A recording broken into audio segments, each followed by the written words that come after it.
So I have been here as a respiratory consultant in this ward in the hospital for 24 years, and I've never, ever seen anything like this before. Professor Munava guided his team and his patients through the pandemic. But this winter, he says, is the worst he's ever seen. You've got COVID bay, you've got influenza patients, you've got COVID again after that. The tripledemic of flu, COVID and A&E pressures make already difficult conditions even harder. Hello, John. You okay? John is 92. He lives by himself. His wife is in a nursing home. When I was young, I thought the way they talk, people are going to get healthier and healthier.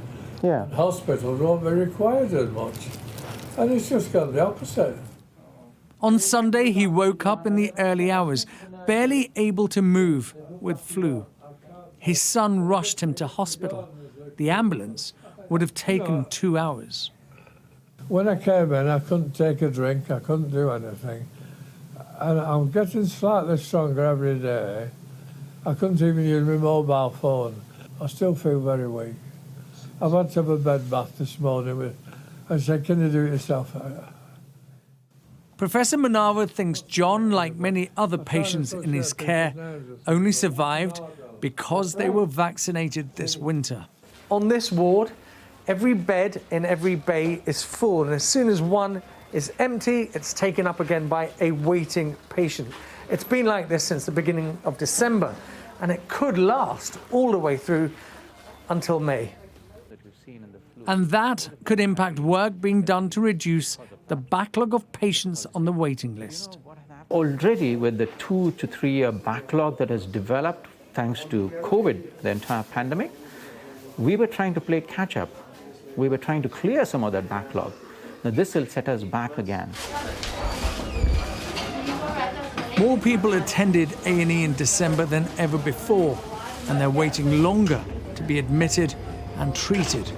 Staff on the front line are struggling to cope with the demand.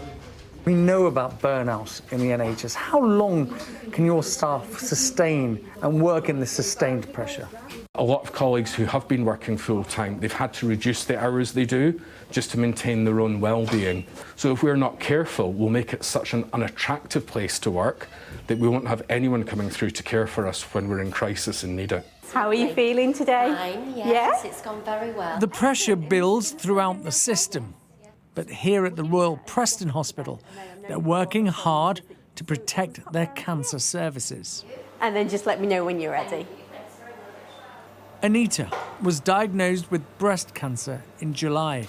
She's the first patient here to receive surface-guided radiotherapy. New technology making treatment more accurate and more effective. It allows the hospital to treat more patients.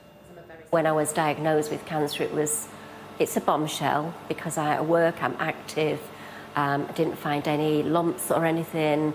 I feel so blessed that I've been able to do this journey and come to this stage. For Anita, this bell celebrates the end of her treatment journey, but many others are still waiting to start theirs. Ashish Joshi, Sky News in Preston.